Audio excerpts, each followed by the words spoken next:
ftojmë gazetarin Ardian Gaxheri që t'jetë në studio.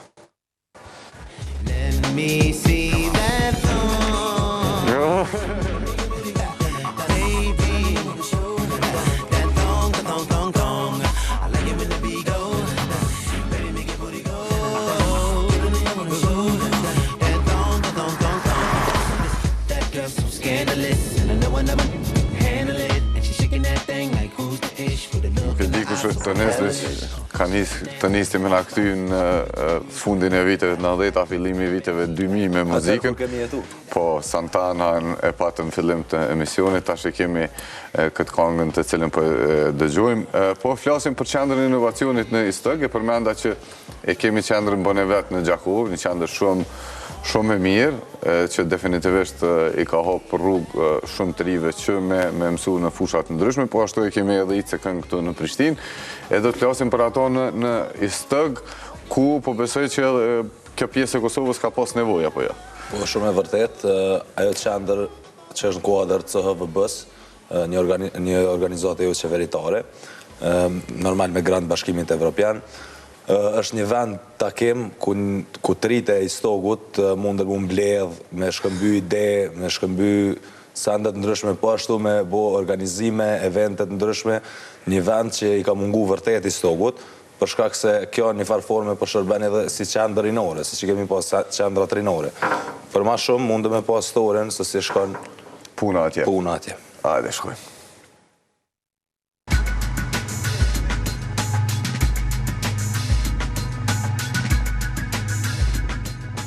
Ky qytet i vogël ka filluar të krijojë kuadrët e veta.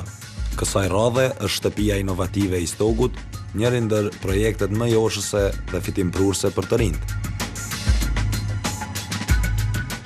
Qëllimi i projektit është që kjo shtëpi inovacionit të shërbejë të rive të cilët kanë ide dhe potencial të zhvillimit të ideve inovative në lëmin e turizmit, t'u japet mundësi që për ideve të tyre përmes ofrimit të shërbimeve të cilat i ofron kjo qendër, trajnimeve të ndryshme, këto ide të zhvillohen dhe nga kjo shtëpi të krijojmë startupe të reja, të cilat më vonë do t'i shërbej komunës në krijimin e paketave turistike ose produkteve turistike të cilat i kanë mungu këtij rajoni.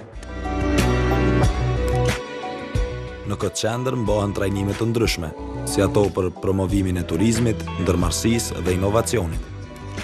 Përveç trajnimeve, këtu organizohen edhe evente të ndryshme kulturore dhe sportive. Shtëpia e inovacionit në Istëg është një vend ku të rinjët e Istogut mund të vinë dhe të zhvillojnë aktivitete të ndryshme.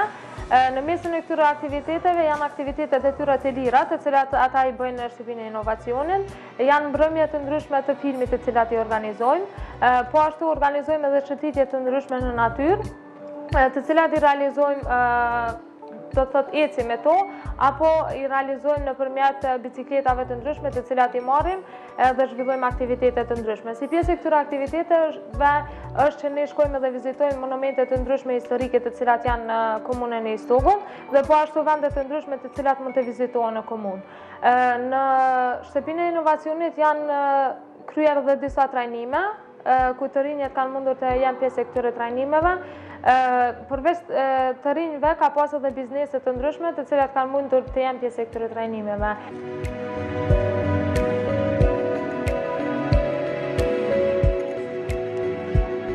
Këtu organizimet nuk kanë të ndalur.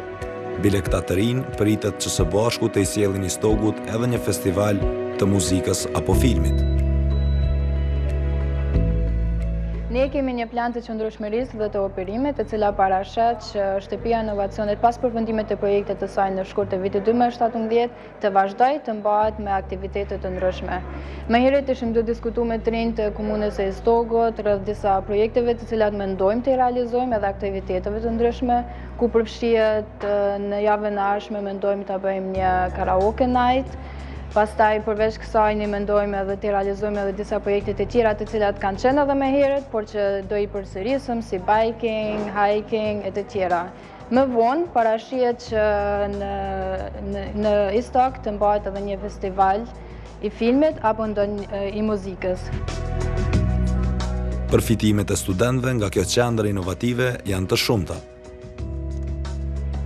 Vazhdoj të jem pjesë e shtëpisë inovacionit, se është shumë përfitime si nga ana e dijes, ashtu edhe kur bëjmë aktivitete, do më thonë është diçka që i ka mungu shtetit tonë. Mblidhemi shpesh me shoqni, mësojmë edhe për lanë shkollore që kemë, e shfrytëzojmë si librari, gjithashtu e shfrytëzojmë e bëha edhe mbrëmje karaoke, ose me shiku filma, ose dokumentar, gjonat ndryshme.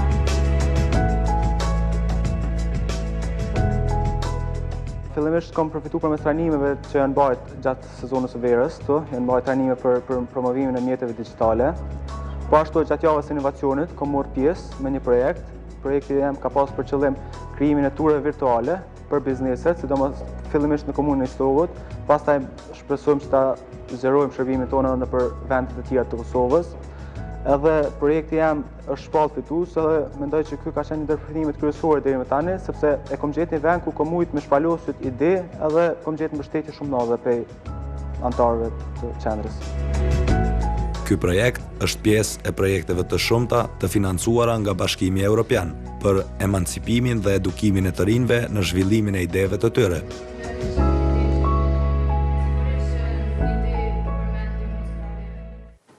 Po, Mardian, që projekte të ndryshme, qoftë në fotografi, qoftë në projekte ekonomike, qoftë në ato sociale, është kjo qendër e cila i shten në funksion këta të ri që me u marrë me diçka, sidomos në qendrat të cilat nuk janë të frekventuar.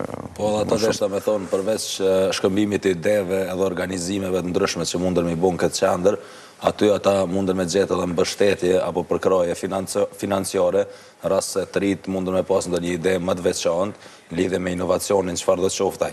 Kështu që për shembull është mbajt java e biznesit në këtë qendër, ku janë zgjedh fitues të ideve inovative. Kështu që i kisha inkuraju të rit në rast se kanë ndonjë ide ose Po kjo nuk do të thotë që vetëm në Istog, po pse jo edhe Peja është nga edhe rajonet tjera të cilat janë aty. Po, pse jo.